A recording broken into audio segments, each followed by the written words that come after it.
You're listening to the Yoga for Balance podcast. I'm your host, Heather Jurdy. Thank you so much for listening. I hope you are having an amazing day wherever you are. The sun is finally back out in San Diego. It's still a little cloudy and rainy here and there, but that's been good for us. We're finally out of drought this winter. And it's just so nice to hear the birds chirping. All the dogs are happy, getting their longer walks again. I know Izzy is. This week on the Yoga for Balance podcast, I'm speaking with my friend Lia Chiccehitto of Lia Nicole Nutrition. She's a nutrition consultant and wellness coach that focuses on a whole food, plant-based diet, helping her clients move and manage stress so that they can fight disease, manage weight, and feel great. She has a degree from college in health sciences and has also been certified as a personal trainer, health coach, 200-hour yoga instructor, and nutrition consultant. We have such good conversations throughout this episode. I learned a lot. I think you will as well. And I just love Lia's really well-rounded approach to personalized nutrition, intuitive eating, and so much more. I hope that you'll enjoy this week's episode. Please share your comments at Yoga for Balance Podcast and Lia Nicole Nutrition on Instagram. Enjoy this week's episode, and thanks again for listening. Hi, everyone. I am back with another great guest on the episode, Lia Nicole of Lia Nicole Nutrition. And would you mind pronouncing your last name? Because I saw that on your website and wanted to ask you how to pronounce that. It's Chiccehitto. Chiccehitto. I Yes. like that. Thank you, thank you. But you'll have to head to our website to see the spelling or to the blog post in the show notes because it's a fun one. It's kind of my last name. People, whenever they see it, Gjerde. How do you say that? And it's in Norway, it would be Gjerde, but in English, we kind of just say Jurdy. So. So different. Yes, it is. It is. But yeah, so we have Lia here on the show. We're taking a little break on the deep dive into the different yoga styles because believe me, we're going to be on that for a while. As I mentioned in that episode, there are so many different paths to go down and to dive into. So that's going to be coming for weeks to come as we talk to different experts in their respective field. But we're taking a short little break from that to talk about nutrition. So another important aspect of a healthy, well-rounded lifestyle, which is a lot of what yoga goes into. As we talked about, yoga is not just asana, it's not just the physical body, it's also about everything else. And of course, if we're going into that asana and our physical practice, it's not going to do us much good if nutrition wise and nourishment wise we are not feeling our best. I know for sure I found migraines to be one of my biggest health issues that I've dealt with in the last 5 to 10 years, and nutrition as well as yoga and my stress levels and other environmental things all play an issue into how I'm doing just as a whole person. So really looking forward to this discussion on nutrition, holistic health, an integrative approach to that. And I hope that you will find it interesting as well. And Lia, before we dive into the conversation, I'd like all of us together to just take a nice big breath. I think it'll help anchor us all into the conversation. So I love that. yeah, if you want to go ahead and join me, take a big full breath in. If you're in a place where you can close the eyes, or if you're driving, please don't. And let's take a big full breath in, fill the belly, the lungs all the way up. And just sigh and let it out. And one more, because one is never enough. Fill all the way up. Deepest breath yet today. Sigh, let it go, shrug the shoulders. Okay. Hopefully already we're all a little more relaxed. I am, for sure. Oh, well, welcome, Lia. Thank you you. so much for being here. Oh, it's my pleasure. Yeah, we're here together in San Diego. We just had a great conversation about all of this stuff. So I'm really excited to bring it to you in a succinct way. Hopefully that is going to help you find a little more balance maybe in your diet and nutrition. Yeah. So first of all, I'd love for you to explain a little bit about yoga and what yoga and your experience of yoga is. Sure. So I actually did my yoga teacher training a few years ago well, it started out as a way to broaden my expertise, I guess. The intention was to teach yoga. Ended up finding out that wasn't how I wanted to use the yoga teacher training. But I really did like the introspection that I got out of it. I like to say, like this is years ago too. I always dreamt of like being a grandma and doing yoga and walking as my ideal form of exercise, because that was back in the days where I was doing like intense exercise, running half marathons, and just doing crazy things with my body. And I was like, gosh, I just wish I was old and could just do yoga and walk and feel good about that. And the funny thing is that through my healing journey, I'm to a place now where, guess what I do for exercise? I do yoga and I walk. And there are other ways that I express my grandma-ness, but that is one of them. And I've found that steering toward closer to doing yoga and the gentler forms of exercise, walking, it's been helpful for my diet too, that aspect of my healthy lifestyle. But for my mind, it's just been a really great way to tune into myself and figure out like what my body actually needs. If I'm feeling something a little bit more intense, I'm not opposed to going for a jog, but generally I'll turn to just like a vinyasa flow. And if I am ready to, settle down and really just take some time to look inward, then I'll do a yin class, something a little bit more gentle, or I'll go for a walk and just take my time walking by the beach. That's such a beautiful approach. And I think doing the yoga teacher training opens your eyes to those different styles and to being, because you experience it, generally you're practicing more and you're starting to experience these different things. And so you really start to learn, here's the kind of yoga that's best for me in this moment. Yeah. It's not always going to be a vinyasa flow and getting upside down or getting your heart rate going like crazy. Sometimes it's just the relaxation. Yeah. And learning to the different, I guess, modifications you can do with your body that feel best for you. Also, I'm a kind of a perfectionist, so I just like knowing what a pose is not supposed to look like, but it's supposed to feel like in your body. So I like having that to guide me too. It's really helpful. Yeah, and let's talk a little bit, so getting more in tune with ourselves, with our whole person, and something we were talking about the other day is kind of taking a more personalized and individualized approach to diet and exercise and all of these things. Like we were just talking about, kind of piecing the right things together. And I think, we could go from extremes. Like for me, for instance, when I was younger, I had a very high metabolism. I could kind of eat whatever I wanted, and I was exercising through school, through designated programs and schedules and just following along. And then when I got to the point in college where I could kind of create that stuff for myself, everything fell out of whack. And of course, at first that was fun. It was like chocolate anytime. Great. Yeah. Like Ice cream Taco in the Bell dining at hall. 3 a.m. Yes. after going out and drinking. Yes. Great idea. And then not, exercising, but not in a regular or a regiment way at all. It was just kind of when I felt like it and when I wanted to, maybe going to the gym. I hated the gym. Yeah. That's another, story for another day. And I think I talked about it on here before, discovering yoga. And that really, for me, was so perfect. I discovered a yoga DVD I could do at home. And I'm like, oh, this is great. I can fit it in to my busy student schedule and my work schedule and my activity schedule. But it was a lot. It's a lot to figure out all at once. And it took me several years taking a nutrition class in college, overdoing it, I think getting a little over serious about it, too serious, too regiment, and then finding the way out of that in a sense of what's that to me, what I found the lasting effects that help are balance and taking a balanced approach, not thinking I have to do everything or be in control all the time. So yeah, I'd love you to talk about that and your approach. I think my journey is a little bit similar to yours and probably a lot of women and men too who are listening.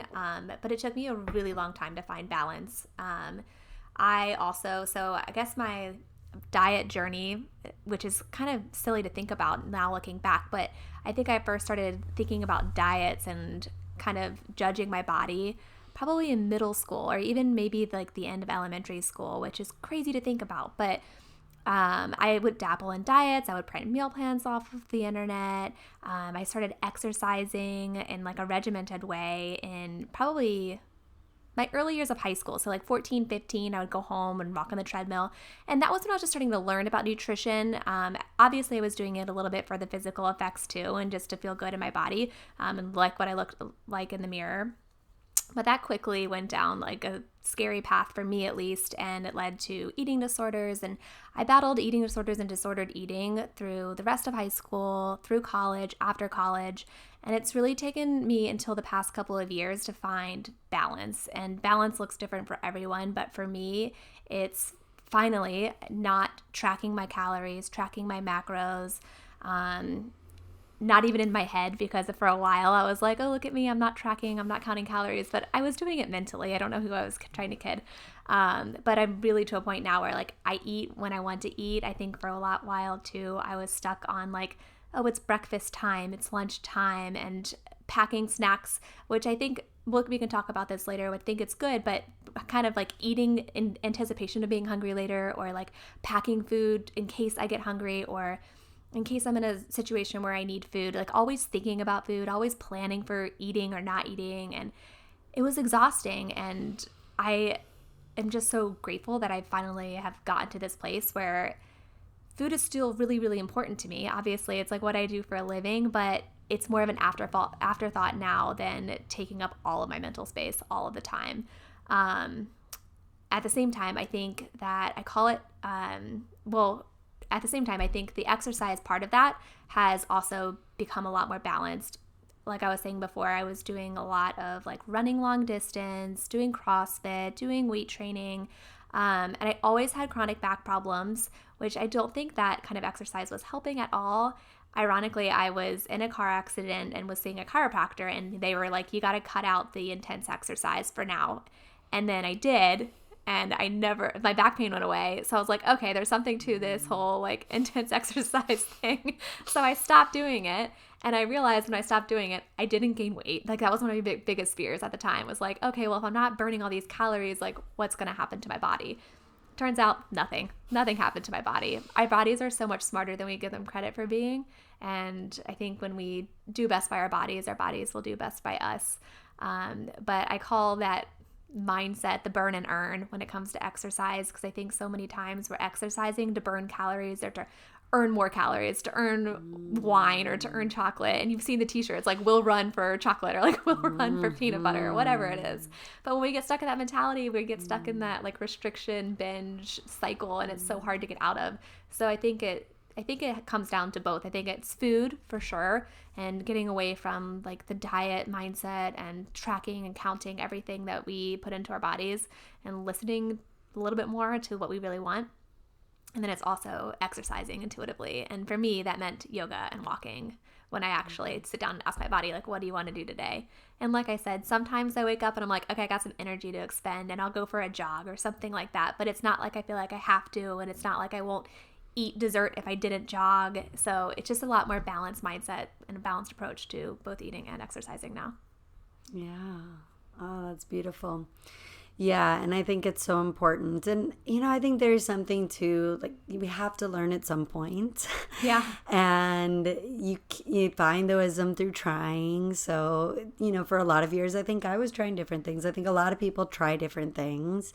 And I think the key is once you see something that works, it's like start piecing together that approach. Like for migraines, for me, it wasn't one thing. Right. It wasn't the Botox a doctor tried putting in my forehead to stop the migraines. Yeah. It wasn't just the stress. It wasn't just the unhealthy eating when I was stressed. Like it was all of that compounded, because I knew the second I'm getting way too stressed at work, I'm not sleeping well, I'm stressing, I'm tensioning my neck, I'm scrunching my head forward, I'm not making the time for yoga, I'm eating kind of crap or fast or cheese and comfort food and bread and too much sugar.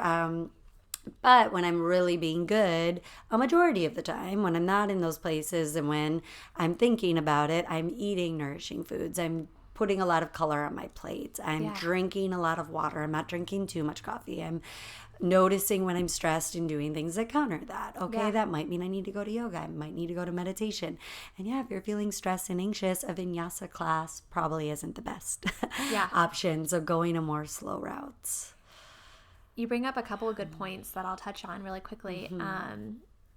being stressed out, like our body interprets different kinds of stress in the same ways, essentially. So my body doesn't know the difference whether it's being stressed out by a run or stressed out by intense exercise or being stressed out by a work deadline or stressed out by a relationship that's gone awry. Like my body interprets that all the same way. So I think ironically, when we are like type A, high strung, we tend to move toward those like high intensity exercises. But in reality, it's probably the last thing our bodies need. It stresses out the adrenals. It keeps us in that fight or flight mode. And it's against everything that we're taught and everything that we want. But I think sometimes it means so much to you and means so much to your body just to be able to take a deep breath and do something a little bit slower and gentler. Yeah, so true. So try, if you haven't tried a restorative and you're feeling anxious, or that day you are, or if it's late at night. I mean, we've talked about that in the styles. Like, yeah. So what would you say are some of the biggest barriers to people kind of finding their optimal nutrition regimen? Like their optimal nutrition, I don't know if there is an optimal at all times or what their routine looks like or what's best for them. What do you think are some of the biggest challenges to that? Probably media, not just social media either. I think everyone is trying to sell you the next best diet. But kind of how you were saying with your migraines, it's never one thing. And so that's where you can get really stuck is like, oh, all I have to do is just eat more protein, or all I have to do is eat more fat, or all I have to do is eat less fat or less carbs or no sugar, or maybe I just need to drink more green tea. Like there's never one solution. It's a lot of different things that will help you become your best self nutritionally and diet-wise. But I also think too, the food rules that we've ingrained in our minds are usually of a disservice.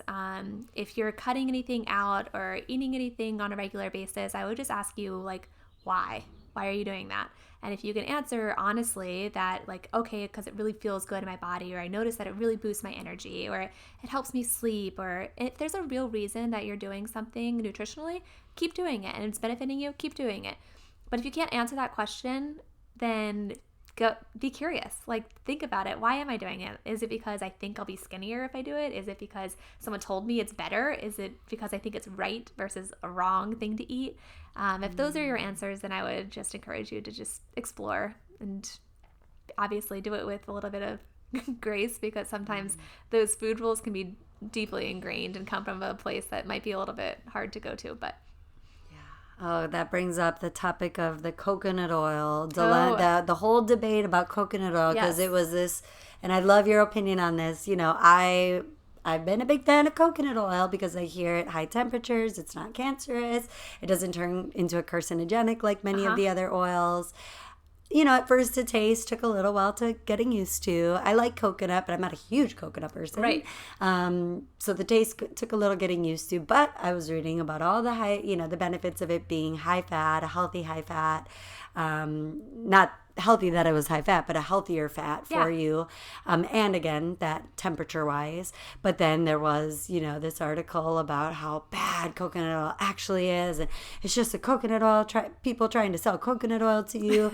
And then I was listening to a podcast recently about this woman who has been fighting major chain restaurants, Food Babe, if you've heard of her. I don't know if you've heard of her, but she's known for kind of being an advocate for consumers and for these big chains like Starbucks and Chick-fil-A and places that are promoting healthier things. Maybe, I don't know, I wouldn't consider either of those places healthy. But pumpkin spice latte, for instance, they weren't listing any of the ingredients. She pushed them to list their ingredients. Yeah. So she talked about the coconut oil, because a lot of these ingredients are not good and they're things that are banned in other countries. True. And I think MSG was one of the key ingredients in Chick-fil-A's breaded chicken, and she got them to change that by exposing it. And it's like, awesome. Okay, it's there anyway, so expose it.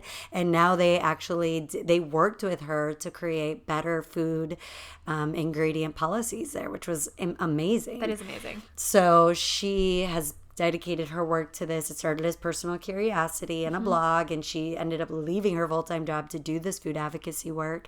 And she brought up the coconut oil thing and how the people behind that article that went viral and that has a heart association behind it, researchers as part of that, that study that was part of the article, are also funded by these companies that have the cheaper unhealthy oils that our people are used to using. It was a good reminder, because I know even people I talk to, like, oh yeah, I don't eat coconut oil anymore. Didn't you read? Because people just skim the headlines. They skim whatever is getting spread out on Facebook.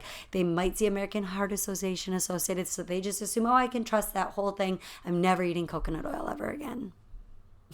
So, yeah, you bring up a good point, because even if you're reading the articles and you're doing your due diligence and reading past the headlines, which, like you said, most people are just reading the headlines anyway, which can be so misleading. But even if you're reading the article, it's important to come at it with a critical eye. And people who don't have a science background, a lot of scientific articles look like gibberish. Like, even to me, sometimes I'm like, okay, let's skip to the abstract or something, because it's just a lot to wrap your mind around.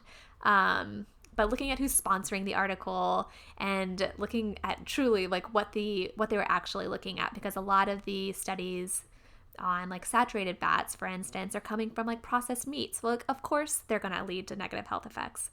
I'm still on the fence about coconut oil. I think that there are probably healthier oils out there, and there are definitely worse oils out there. And like you said, if you're cooking at high heat, it's definitely better than cooking with something like flax oil. I don't know, like you should never cook with flax oil, but that can be really helpful. Another good one is just ghee. If you could find some grass-fed ghee, that's another oil, or I guess that's technically a fat since it's solid, but another healthy fat that you can cook with. And I find that that's really yummy for like meats and stuff that I wouldn't necessarily want to taste like coconut too. Yeah. So that's eggs. Another one. I can't do eggs in coconut. No, or like a steak. I don't want my steak tasting like coconut. But if you're doing like unrefined coconut oil, sure, I think it's probably fine to have. It's probably fine. But there's pros and cons to everything, I think. And like you said, it might not work for everybody either. So yeah. What other food trends out there fascinate you, or do you think are actually like, is there anything that you think this is a legitimate, like, you should be trying kefir or adding probiotics to your diet? We kind of chatted about that the other day, about kombucha and maybe the right way to bring that into your health routine. But yeah, I just feel like there's constantly things coming up and going. So is there anything right now that's been fascinating to you? I think the stuff around probiotics and just fermented foods in general, I think that's definitely something that we should all be trying to do, is eat more fermented foods. If you have obviously any kind of like intestinal bacterial overgrowth or anything like that, you might want to be cautious. But other than that, for the general public, eating more fermented foods is probably going to be beneficial. And if it isn't right now, it will be eventually once you're able to heal whatever you've got going on. But like we were talking about earlier, I'll let your audience know too, it's interesting because the benefits from fermented foods might not necessarily just be in the probiotics themselves. So there's still a lot of research being done on whether taking a probiotic supplement is actually going to be beneficial. There's definitely research to suggest that a specific probiotic strain can lead to health benefits. But when you look at the probiotics on the market today, a lot of them are not just one strain. They're combined with a bunch of other strains, and they're not necessarily using the amount that was in the research study that proved the benefit. So they're taking a study that's saying, for instance, like one specific strain of lactobacillus was helpful for, I don't know, let's say digestive health. And they're taking that and they're combining it, like, well, if that's good for digestion and this is good for mental health, like, let's combine them together, alter the number of CFUs, and then you have no research to back what you're actually putting in the bottle. So that can be tricky. I think the best research out there now is around like the spore-based organisms. I know that I forget the name of one of the companies, but U Theory has a spore-based probiotic, and then there's another I'm going to call it like microbiome, but we can add it to the show notes at the end if your listeners are interested in like some good probiotics.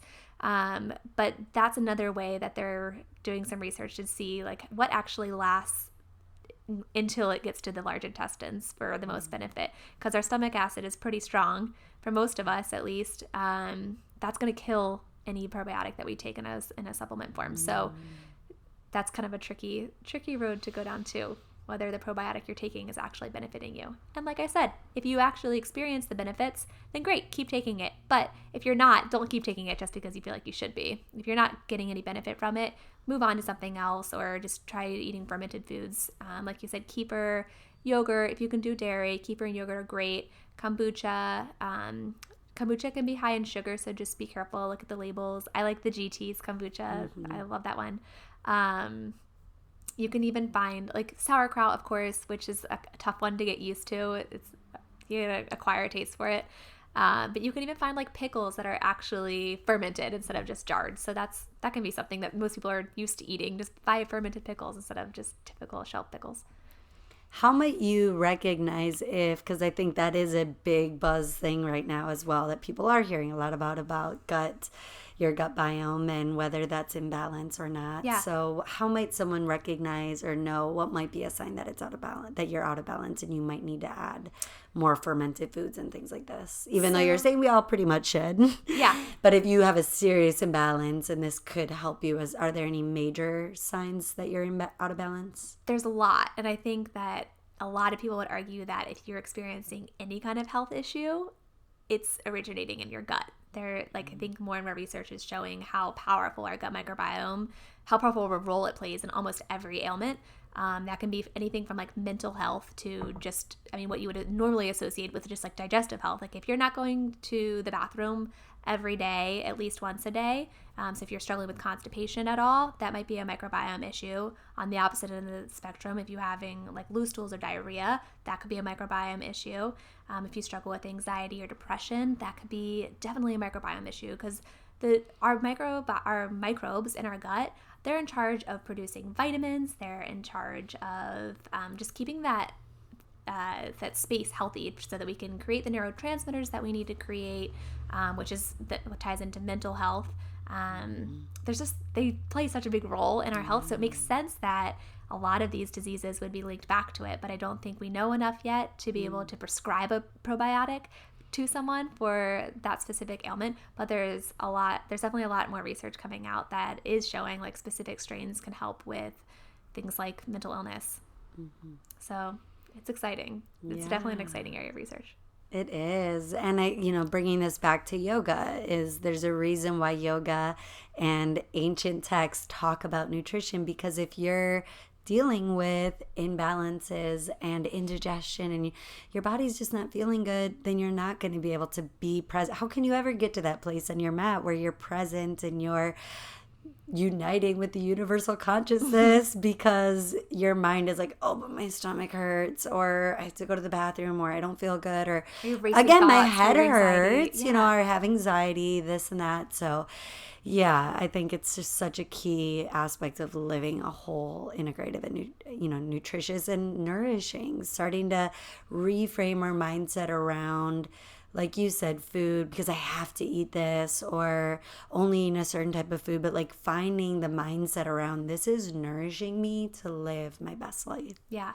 I will say on the flip side, doing yoga to help promote your physical, just your physical health and your gut microbiome is also helpful, because a stressed out body is not going to help you digest your food well, and it's going to lead to a disrupted microbiome too. So it's kind of like a catch-22. So you want to try to implement stress reduction techniques to help your gut and help heal your gut, and at the same time, a healthy gut is going to help you feel more relaxed too, just by making sure that everything else is going well.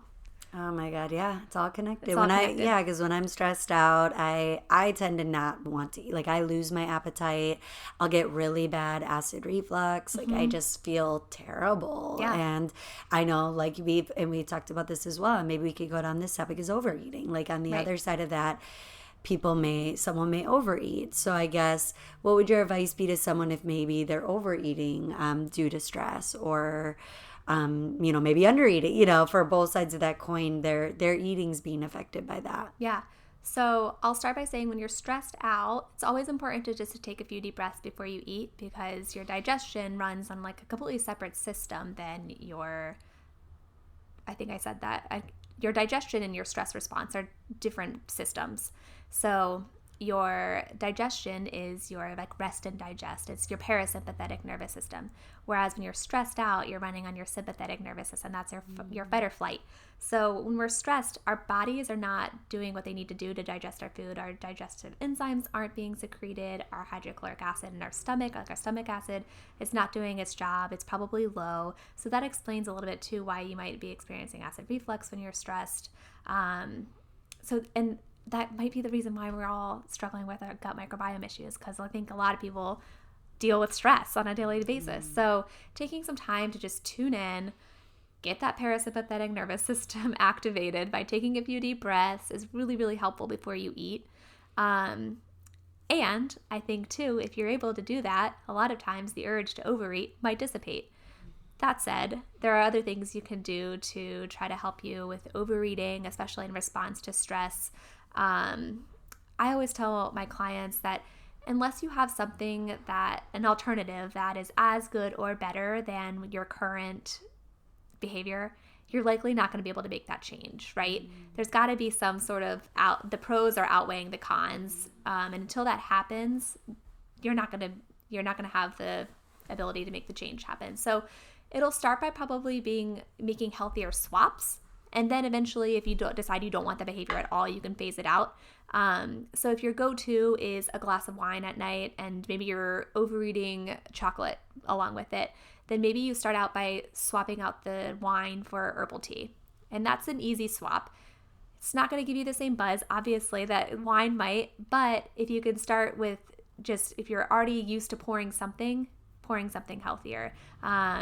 And then you can also, if you're doing herbal tea, you can get into the therapeutic effects of herbs too, and drinking on something like chamomile or lavender tea or kava. Those are all really good for stress reduction. And then if you're, instead of chocolate, maybe you slice up fruit or have some other like healthy nibbly snack. Like if you know you're going to have the urge to nibble, then find something a little bit healthier. And then as you're more comfortable with just feeling stressed or feeling your negative emotions, you might be able to make some space between you and whatever behavior you're engaging in. So a lot of people, I'm still at the point where like I still want something to do or something to eat when I'm stressed out, but sometimes it's yoga. Like maybe I don't need to eat something. Maybe I'll be able to say like, no, I don't think you need to eat. You need to go do yoga. But I also like having something to eat after dinner. It is a way for me to wind down. But I just have some healthier alternatives.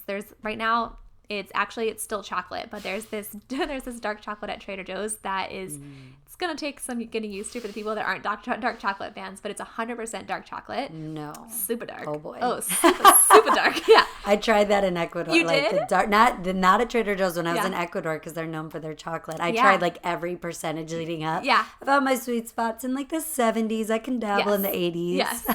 It definitely tastes better, obviously. But for me, that was a trigger. I was like, okay, if I have like my 80% dark or 70% dark chocolate, it's just like sweet and sugary and like I'm going to want more.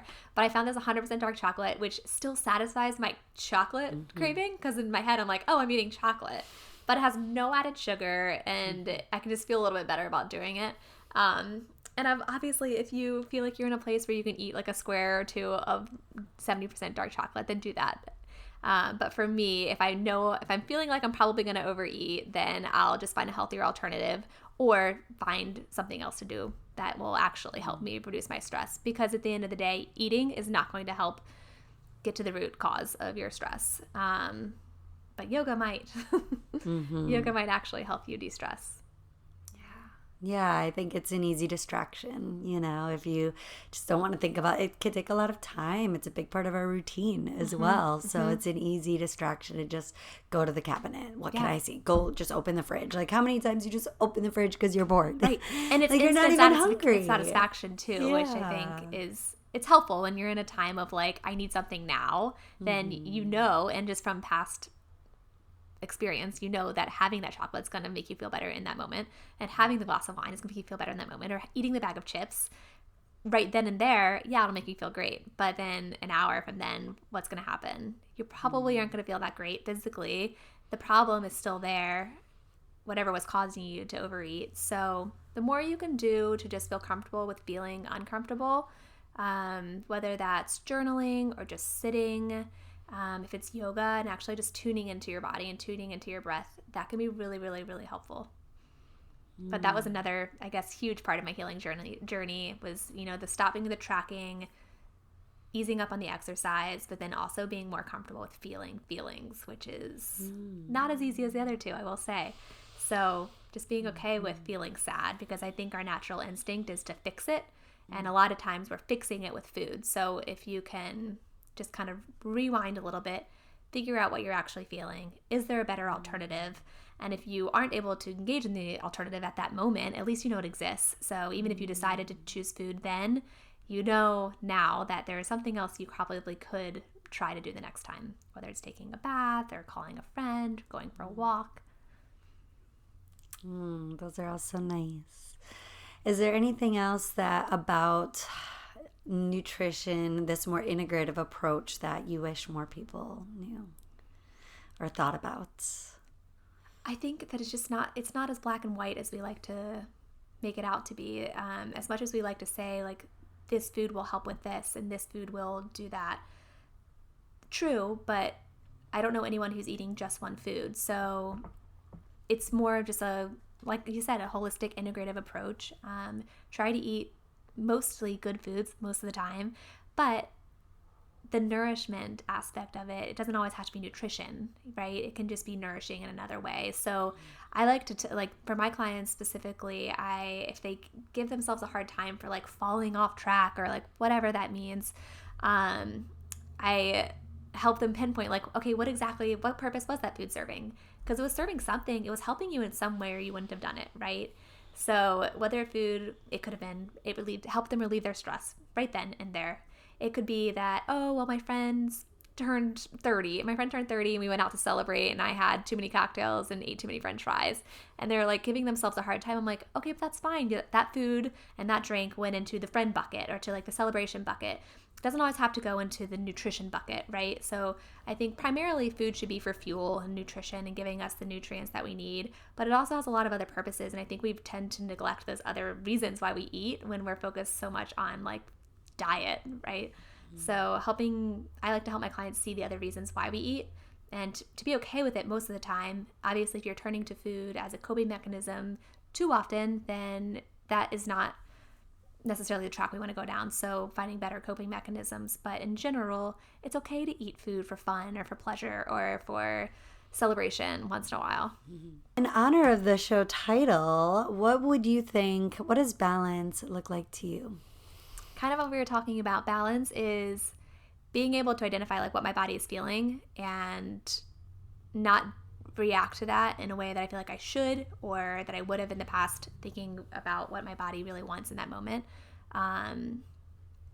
Doing exercises to calm me down when I'm feeling riled up. And sometimes, I know I was saying earlier, when I feel like I have a lot of energy, sometimes I like to just go for a jog and get rid of the energy. But at the same time, sometimes I don't need that. Sometimes I'm like, okay, this is way too much. Let's bring it down. Let's do a yin class or do something like that.